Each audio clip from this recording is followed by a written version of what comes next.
तसं बघायला झालं तर एंडोस्कोपीत आपण जसं करतो घशातनं ती दुर्बीण खाली जाते. ओके. पण याच्यात आपण पेशंटला जर भूल देत असतो. हा. बाकी नॉर्मल एंडोस्कोपी आपली बिना भुलीची होऊ शकते.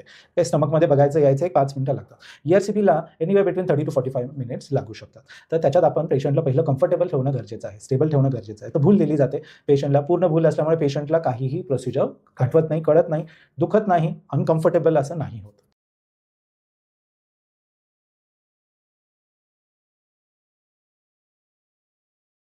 नमस्कार, पुन्हा एकदा गटफिट क्लबमध्ये तुमचं स्वागत आहे. मित्रांनो, आज पचनसंस्थेमध्ये वापरल्या जाणारा एक अतिशय महत्त्वाचा ट्रीटमेंट म्हणजे ERCP, जे की एंडोस्कोपी सर्जरी म्हणतो. त्या ERCP बद्दल आपण सविस्तर चर्चा करूया डॉक्टर विक्रांत काळे सरांसोबत, आणि त्याच्याबद्दल एक एक्सपर्ट कोण, काय फायदा काय तोटा हे पूर्ण समजून घेऊया. व्हिडिओ चालू करण्या अगोदर एक विनंती आहे, तुम्ही सर्वजण आमचा व्हिडिओ बघता तरी आणखीन भरपूर लोकांनी सबस्क्राईब केलेलं नाही, तो सबस्क्राईब करा, जेणेकरून त्यामुळे आम्हाला सुद्धा एक मोटिवेशन भेटतं. आणखीन काही असेच चांगले चांगले पचनसंस्थाबद्दल तुम्ही तुमच्यापर्यंत व्हिडिओ घेऊन येऊ, जेणेकरून तुम्हाला सगळी माहिती भेटेल अशी आम्ही प्रयत्न करू. चला तर मग व्हिडिओ बघायला चालू करू. नमस्ते सर. सर नमस्ते. नमस्ते सर्वांना. आज आपण गटफिट क्लबमध्ये एक महत्त्वाचा विषय ERCP ह्या टेस्टबद्दल बोलणार आहोत.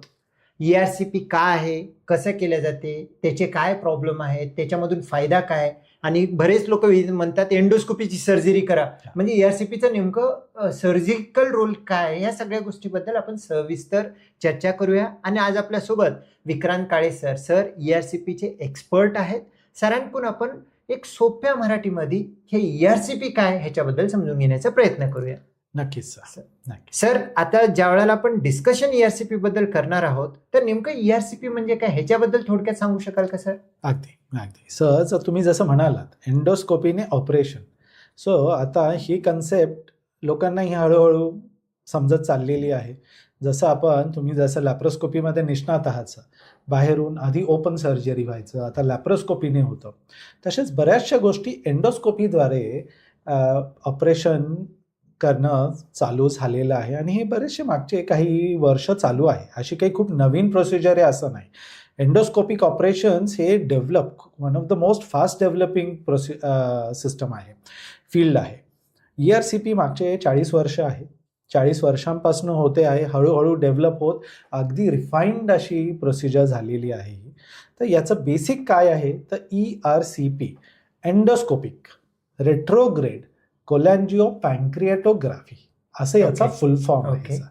तर याचं मेनली एंडोस्कोपीद्वारे आपले कोलॅन्जिओस्कोप म्हणजे काय तर आपल्या पित्तनलिका, आणि पॅन्क्रिएटोग्राफी म्हणजे पॅन्क्रियास स्वादुपिंडाशी रिलेटेड जी काही प्रोसिजर्स आधी डायग्नोसिससाठी केलं जायचं. आता ERCPचा मेनली थेरप्युटिक म्हणजे फक्त ऑपरेशन किंवा आतमधून इंटरव्हेन्शनसाठी मेनली उपयोग आपण करतोय. MRI वगैरे डेव्हलप झाले, त्याच्यामुळं डायग्नोसिससाठी ERCP जे वापरलं जायचं त्याची गरज आता कमी पडते. पण ERCP ही मुख्यतः पित्तनलिका आणि स्वादुपिंड याच्या आजारांमध्ये काही इंटरव्हेन्शन करून ऑपरेशन करण्यासाठी जी एंडोस्कोपिक प्रोसिजर आहे ती ERCP सर. म्हणजे सोप्या भाषेमध्ये अन्ननलिका जठर बघणारा एंडोस्कोपी म्हणजे साधी अप्पर जे एंडोस्कोपी म्हणूया. करेक्ट. आणि स्वादुपिंड पित्तनलिका जर करतात काही ट्रीटमेंट करणारी एंडोस्कोप असेल तर त्याला ERCP म्हणून असं म्हणूयात का सर? अगदी सर. सो एंडोस्कोपी म्हटलं की कुठल्याही आपले जे काही पचन संस्था आहे याच्यात आतड्यांमध्ये आतमध्ये तपासणी करायची म्हणजे एंडोस्कोपी. मग ती वरून असेल तर त्याला जसं तुम्ही म्हणाला अप्पर GI, खालून कोलोनोस्कोपी, याच्याबद्दल आपण बोललोय. एंडोस्कोपी ERCP सुद्धा सिमिलर आहे, फक्त त्याच्यातले काही भाग थोडे वेगळे आहेत. याचा कॅमेरा थोडा वेगळा असतो, ही जी दुर्बीण असते जरा जाड असते. नॉर्मल एंडोस्कोपीमध्ये आपल्याला समोर बघता येतं, म्हणजे त्याचा कॅमेरा अगदी टिपला असतो, स्कोपच्या कॅमेराच्या पुढे असतो. ERCPमध्ये हा कॅमेरा साईडला असतो. त्यामुळे अगदी एक्सपिरियन्स एंडोस्कोपिस्टच हे, कारण ब्लाइंडली तुम्ही अगदी जठर क्रॉस करून छोट्या आतड्यापर्यंत ब्लाइंडली जावं लागतं, आणि तिथनं आपल्याला तो जो पित्तनलिकेचं ओपनिंग आहे अँप्युला ते अगदी समोर दिसतं. म्हणजे ERCPच्या स्कोपचा खरा फायदा तिथे अँप्युला समोर दिसतो तेव्हा आहे. नॉर्मल एंडोस्कोप जे आपण करतो डायग्नॉस्टिक तर त्याच्यामध्ये अँप्युला डायरेक्टली आपल्याला चांगला दिसू शकत नाही, त्याच्यामुळे त्याच्यावर तर बाकी ऑपरेशन आणि हे जे करणं तर शक्य होणारच नाही. ओके. म्हणून हे ERCP late 70s early 1980s मध्ये जे डेव्हलप केलं गेलं त्यावेळेस खूप क्रूड होतं, पण आता अजून रिफाईंड हळूहळू होत गेलं जसे दशक वाढत गेले. पण तेव्हापासनं गरज अशी होती की पित्तनलिकेच्या इंटरव्हेन्शन, स्वादुपिंडाच्या इंटरव्हेन्शनसाठी एंडोस्कोपिक जी टेक्निक आहे ती तेव्हापासून डेव्हलप होत आलेली आहे. म्हणजे एंडोस्कोप तुम्ही अँप्युला म्हणजे जो काही कनेक्टिंग जागा आहे, पित्तनलिकेचं ओपनिंग, हा पित्तनलिका आणि स्वादुपिंडाचा नलिका हो, दोन्ही जॉईनिंग आहे, correct. तिथपर्यंत तुमचं एंडोस्कोप जाते. हा. मग तिथून तुम्ही काही वायर वगैरे हे करून तिथून बरोबर. मग बाकीच्या सगळ्या गोष्टी तुम्ही बघता असं म्हणायचं का सर? अगदी सर, Okay. अगदी. आता जर का ERCP तुम्ही मला एक चांगल्या पद्धतीने समजून सांगितलं सर, हा ERCPचा नेमका उद्देश काय, कुठं कुठं वापरले जाते? प्रत्येक ठिकाणी आतड्यांच्या ट्रीटमेंटसाठी ते ERCP आपण वापरू शकत नाही, बरोबर. तर कुठं वापरायचं, कधी वापरायचं, त्याची गरज कधी असते, ह्याच्याबद्दल सांगू शकाल का सर? बरोबर. सो एंडोस्कोपी आतड्यांची एक्झामिनेशन जरी म्हणालो तरी ERCP आतड्यांच्या कुठल्याही आजारांसाठी खरं नाही. फायदेशीर नाही आहे. ERCPचं डेव्हलप जी काही झाली हे मेनली पित्तनलिका आणि स्वादुपिंड याच्या आजारांसाठी झाली. तर सगळ्यात कॉमन जो काही उपयोग ERCPचा आहे हा जे काही आपले पित्ताशयात खडे होतात हे जर पित्ताशयातून सटकून पित्तनलिकेमधून मध्ये येऊन अडकले आणि त्याने ऑब्स्ट्रक्शन ब्लॉकेज क्रिएट झालेलं आहे तर ते खडे काढण्यासाठी सगळ्यात जास्त उपयोग होतो. पण पित्तनलिकेचे कुठल्याही बाकी आजारासाठी याचा उपयोग होऊ शकतो. उदाहरणार्थ कधी जर पित्तनलिकेमध्ये काही इन्फेक्शननुसार ब्लॉकेजेस क्रिएट झाले, स्ट्रिक्चर म्हणून स्ट्रिक्चर आपण म्हणतो त्याला, तर ते स्ट्रिक्चरला बायपास करण्यासाठी स्टेंट टाकून तो स्ट्रिक्चर वाढवण्यासाठी बलून टाकणं किंवा काही स्टेंट टाकून ते जागा ती मोठी करणं हे करू शकतो. कधी ऑपरेशन नंतर जर बाईल लीक म्हणतो आपण एक की तिथे काही बाकीचे ऑपरेशन असतील, पित्ताशय काढायचं आहे, लिव्हरचे काही आहे, तिथे जर बाईल लीक झालं तर त्या बाईलसाठी मार्ग जरा सुरळीत बनवण्यासाठी स्टेंट टाकायचा आहे तर ते पित्तनलिकेमध्ये ERCPद्वारे टाकू शकतो आपण. पित्तनलिकेचे काही कॅन्सर असतील किंवा स्वादुपिंडाचा कॅन्सर आहे ज्याच्यामुळे ब्लॉकेज क्रिएट झालं आहे, जॉन्डिस क्रिएट होतो. बरेचसे हे पित्तनलिकेतले स्वादुपिंडाचे जे पेशंट आहेत कॅन्सरचे त्यांच्यामध्ये पिवळेपणा हा पहिलं लक्षण असू शकतं, डोळ्यातलं पिवळेपणा. तर जॉन्डिस त्यांचं कमी करण्यासाठी त्यांचं ट्रीटमेंट होईपर्यंत, कॅन्सरची ॲक्च्युअल ट्रीटमेंट होईपर्यंत आपण स्टेंट टाकू शकतो, पित्तनलिकेत टाकू शकतो, पित्ताशयात स्वादुपिंडात टाकू शकतो. तर ह्या स्टेंटिंग वगैरेसाठी खूप मदतशीर असं ही तपासणी आहे. तसंच काही स्वादुपिंडाचे खडे असतील, ब्लॉकेजेस आहेत, तिथे स्टेंट टाकायचं आहे. कधी पॅन्क्रियाटायटिसमुळे कॉम्प्लिकेशन्स आहे त्या ड्रेनेजसाठी आपण स्वादुपिंडामध्ये स्टेंट टाकू शकतो.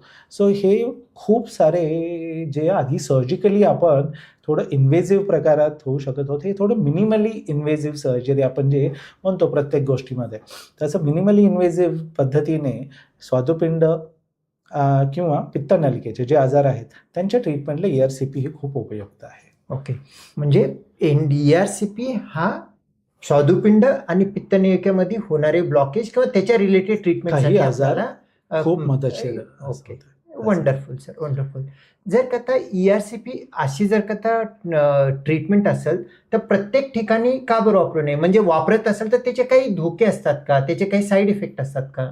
सो ERCP जर पित्तनलिकेचा आजार आहे, उदाहरणार्थ आपण म्हणाले कॉमनेस्ट बाईल डक्टचं स्टोन आहे, याच्यासाठी ERCP सगळ्यात नंबर 1 मोड ऑफ चॉईस आहे.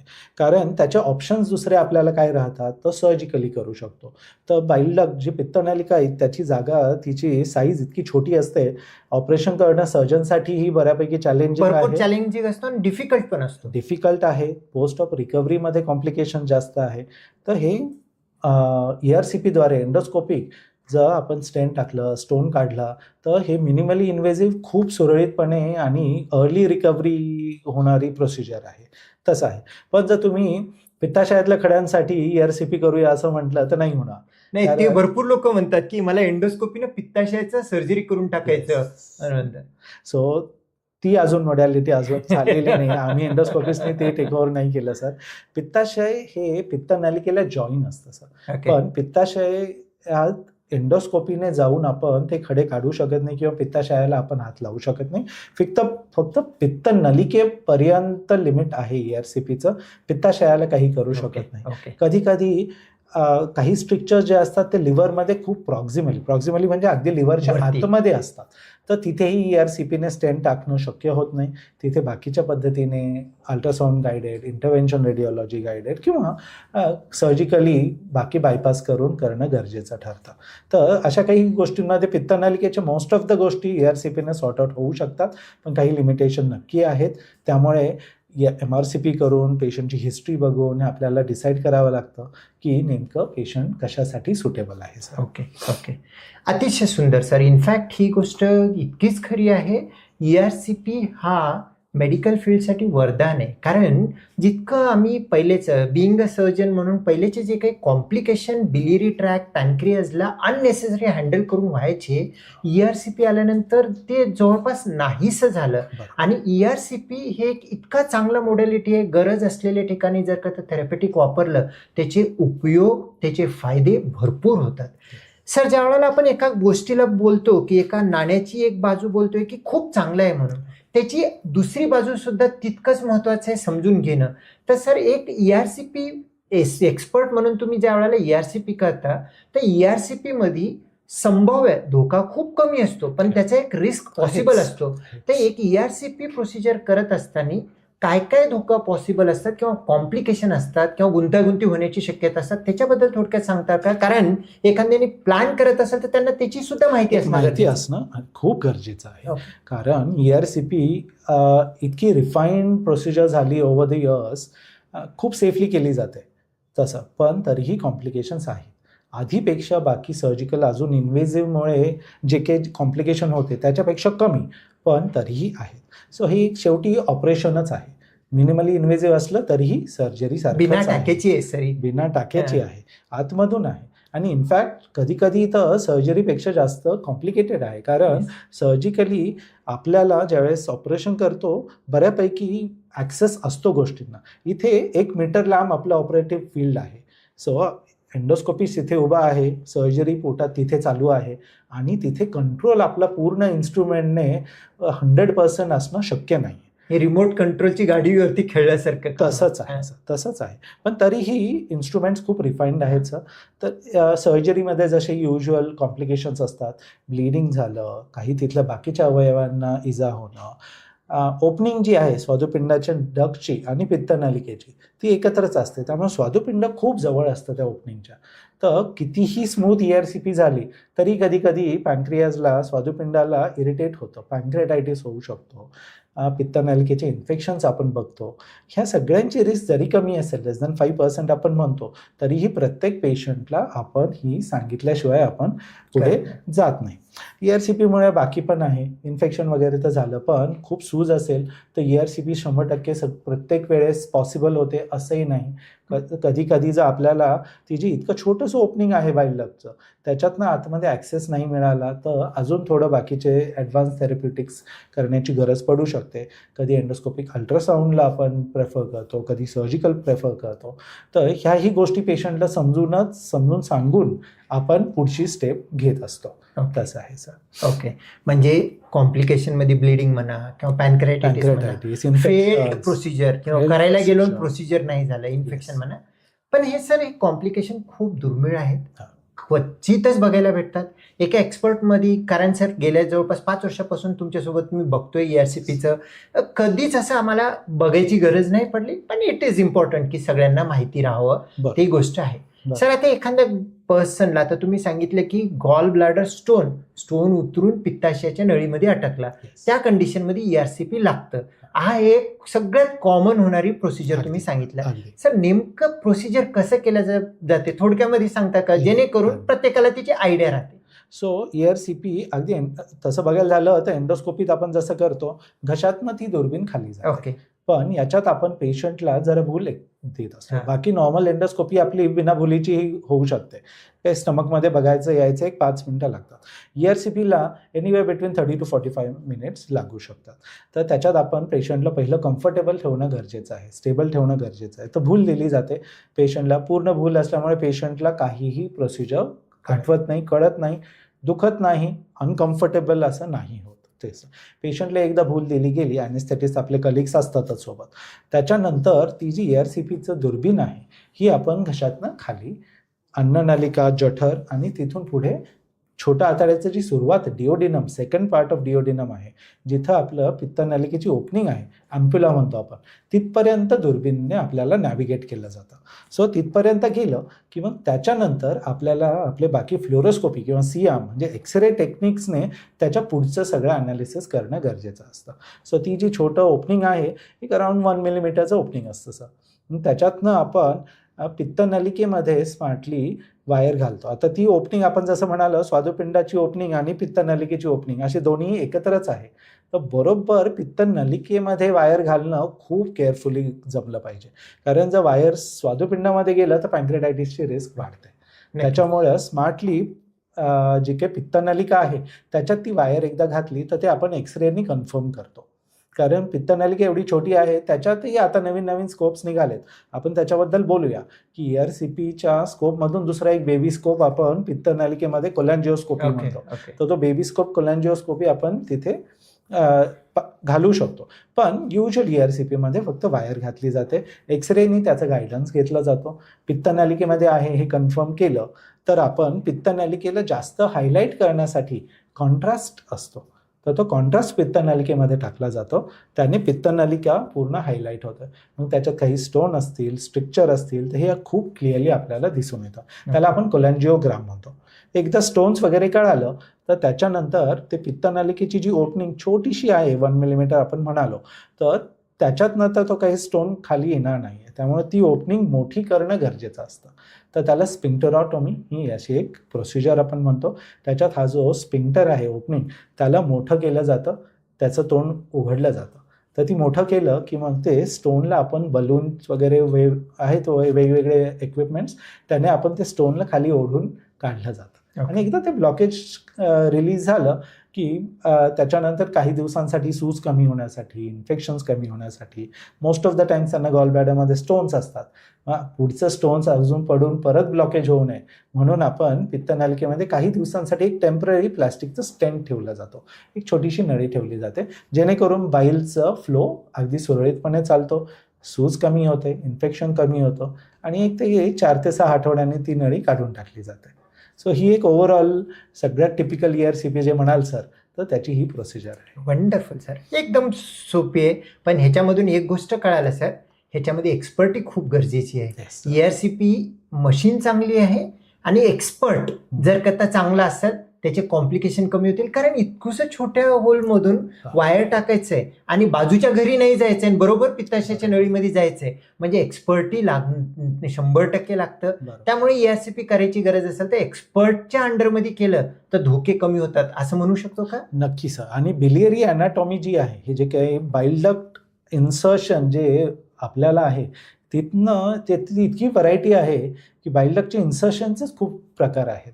बाईल डक्ट सुद्धा बऱ्याच वेळा राईट हेपॅटिक डक्ट, लेफ्ट हेपॅटिक डक्ट, त्यांचे पोस्टेरियर डक्ट्स वेगवेगळ्या प्रकारे एकमेकाला जॉईन होतात. कधी कधी एक हे जे सिस्टिक डक्ट पित्ताशय जिथं आपल्याला उघडतं ते कधी कधी लो इन्सर्शन असतं, तर वायर सिस्टिक डक्टमध्ये जात राहतात. सो तुम्हाला खूप केअरफुली इनिशियल जे काही कॅन्युलेशन आहे करावं लागतं की तुम्हाला बरोबर ब्लाइंडली आहे इनिशियली, तर तुम्हाला तुमचा एक्सपिरियन्स वापरूनच ते बरोबर नॅव्हिगेट करावं लागतं. एक्सरेचं तुम्हाला ज्ञान तेवढं हवं की हे जे काही वेगवेगळ्या अॅनाटॉमी आहेत याचंही तुम्हाला माहिती हवं. त्यामुळे एक्सपिरियन्स हातांमध्ये ERCP सेफ आहे, खूप उपयुक्त आहे, पण तेवढे केअरफुल राहणं गरजेचं आहे. डेफिनेटली. आता जर का ते ERCPचं तुम्ही इतकं हे सांगितलं, एक गोष्ट तुम्ही सांगितलं की 4 आठवड्याच्या नंतर ते स्टेंट काढल्या जाते. परत स्टेंट करण्यासाठी ERCP करणं गरजेचं आहे का साधा आपलं आपण निघून जातं किंवा एंडोस्कोपनं काढला जातो सर? सो आता साध्या एंडोस्कोपीने सुद्धा गेलो आपण तर तो स्टेंट दिसतो सर, त्याला आपण स्नेहाने काढू घेऊ शकतो. पण युज्युअल चांगली पॉलिसी इंटरनॅशनली जी फॉलो होते की त्याच्यामध्ये ERCPमध्ये आपण जो स्टेंट काढला तर ते बाईल डक्ट बाकीचं जे आहे हे सगळं क्लीन आहे की नाही हे बघणं गरजेचं. त्याचे फायदे 2. एक तर आपण कोलॅन्जिओग्राम करून काही स्टोन्स राहिले असतील पित्ताशयाचं ऑपरेशन झालं तर एखादा स्टोन तिथे पडला, लक्षात नाही आला, तर तोही आपण काढून घेऊ शकतो. म्हणजे स्टेन काढल्यानंतर तो परत ब्लॉकेज नाही होणार. आणि दुसरी गोष्ट, रेअरली कधी कधी बाईल डक्टचे बाकीचे जे आजार असतात, कधी स्ट्रिक्चर होणे, कधी रेअरली कॅन्सर असणे, या गोष्टी ज्या आहेत एकदा बलून कोलॅन्जिओग्राम केलं तर क्लिअरली रूल आउट होतात. ते रूल आउट झालं तर तो स्टेन काढणं आणि मग पेशंट्सला एक फुल स्टॉप जो आपण म्हणतो की झालं आता आपलं सगळ्या प्रोसिजर संपलं, हे देणं गरजेचं आहे. तर त्याच्यामध्ये फक्त साध्या एंडोस्कोपीने स्टेन काढून तो कोलॅन्जिओग्राम नाही मिळू शकत. तर आपण ERCP प्रोसिजरने परत ERCP स्कोप वापरूनच करतो. स्टेन काढला तर ते तर सोपं आहे, पण त्याच्यानंतर पूर्ण पित्तनलिका क्लिअर आहे की नाही, तिथं बाकी काही आजार आहेत की नाही, हेही रूल आउट करून ते बलून कोलॅन्जिओग्राम करून अगदी स्वच्छ करून घेणं गरजेचं आहे. आपली पॉलिसी त्या इंटरनॅशनल गाईडलाईननुसारच आहे. आपण ते क्लीन करून then we tell the patient to have no follow up after that. एकदम खरं आहे सर. कारण काय काय होतं की ERCP केल्यानंतर सुद्धा गॉल ब्लॅडर ज्या वेळेला रिमूव्ह करतो, हँडलिंग केलं, एक स्टोन स्लिप होण्याची रिस्क कधीच झिरो होत नाही. कधीच. आणि ज्या वेळेला आपण काढायच्या टायमाला जर का तिथं स्टोन असेल, आणखीन 8 दिवसानंतर आणखीन एक वेळेस डबल जाण्यात काही पॉईंट नाहीये. आणि हे महत्वाची गोष्ट आहे की एकदा ERCP केलं तर तिथं ट्रीटमेंट संपत नाही. ERCP स्टेंट काढणं गरजेचं आहे. नाही काढलं तर त्याचे स्टोन, त्याचा कॉम्प्लिकेशन ते एक वेगळंच आहे. ते 4 आठवडे 6 आठवड्यामध्ये प्रत्येक एंडोस्कोपी सांगतो. नसेल तर प्रत्येक पेशंटनी ज्याची ERCP झाली तुम्ही जाऊन सांगून स्टेंट काढून घेणं गरजेचं आहे. पण ERCPचं स्टेंट काढताना एंडोस्कोपी किंवा प्रेफर्ड ऑन ERCP केलं तर हरकत नाही असं म्हणताय. अगदी सर, अगदी. सर आता ERCP आहे, प्लॅन केलेलं आहे पेशंटला, तर हे सगळं त्यांना माहिती झालेली, कशी प्रोसिजर आहे, काय कॉम्प्लिकेशन आहेत, काय फॉलोअप कळालेलं आहे. एखाद्या पेशंटला ERCP करायचं असेल, काय तुमची सजेशन असतात त्याच्याबद्दल सांगता का सर? सो एंडोस्कोपी सारखेच सगळे प्रिकॉशन्स आपण याच्यात घेतो. पेशंटला उपाशीपोटी येणं गरजेचं आहे, कारण उपाशीपोटी असेल तर बाकी ॲस्पिरेशन वगैरेची रिस्क कमी होते, आपल्याला क्लिअर फील्ड ऑफ विजन असतं, ते महत्त्वाचं आहे. त्यामुळे युजली ERCPच्या पेशंटला सकाळी ॲडमिट केलं जातं. त्यांना त्या दिवशी एक जो काही टाईम ठरला आहे त्याच्यानुसार ERCP केली जाते. उपाशीपोटी असेल तर ॲनेस्थेशियालाही हेल्प होतं. तर एकदा भूल दिली की पेशंट ERCP प्रोसिजर करून घेतो आपण. त्याच्यानंतर युजली एक 3 to 4 आवर्स फास्टिंग असतं पेशंटला. ओव्हरनाईट ॲडमिशन आपण ठेवतो, कारण ऑब्झर्वेशन गरजेचं आहे. त्याच्यात काही जे कॉम्प्लिकेशन असतात, ब्लिडिंग, इन्फेक्शन असो, पँक्रेटायटिस असो, हे युजली फर्स्ट 24 आवर्समध्येच असतात. तर ते जर काही कळाले आपल्याला, काही झालेच कॉम्प्लिकेशन, तर पटकन आपल्याला इंटरव्हीन करून ते सगळं ट्रीट करता येतं. म्हणून एक पेशंटला आपण ओव्हरनाईट ॲडमिशन नक्कीच सांगतो. तसं आहे. आणि next day most of the patients go home. त्याच्यामुळे काही एक्स्ट्रा थांबण्याची गरज पण नसते. तसं आहे सर.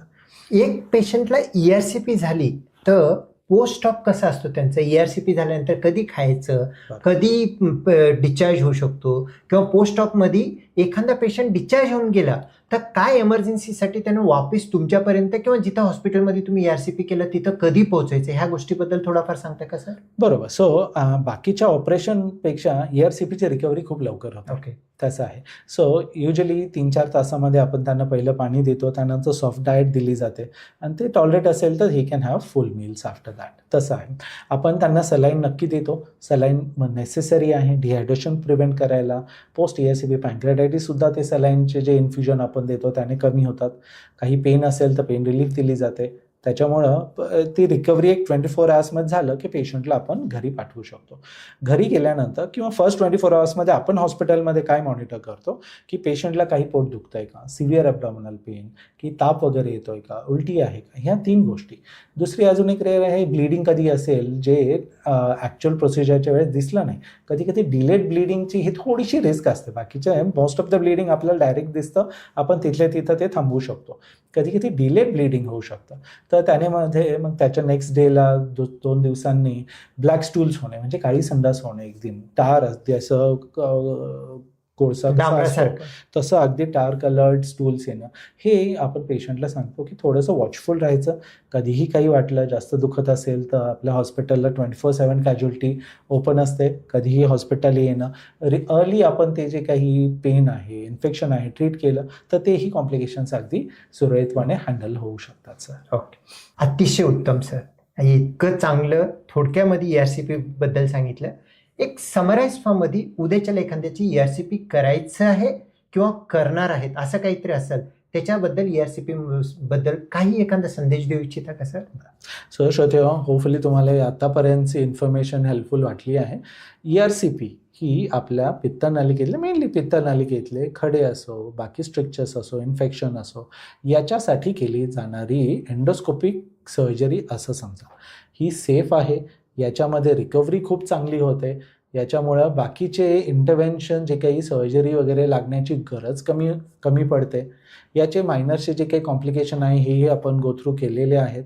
तर आपण ही सगळी माहिती समजून घेऊन जर ERCPची गरज असेल तर आपल्या डॉक्टरांना कन्सल्ट करून स्पेशलिस्ट ERCP यांना इंटरव्हेन्शन एंडोस्कोपी जे आपण म्हणतो त्यांना कन्सल्ट करून ही सगळे पुढची प्रोसिजर तुम्ही नक्की फॉलो करू शकता.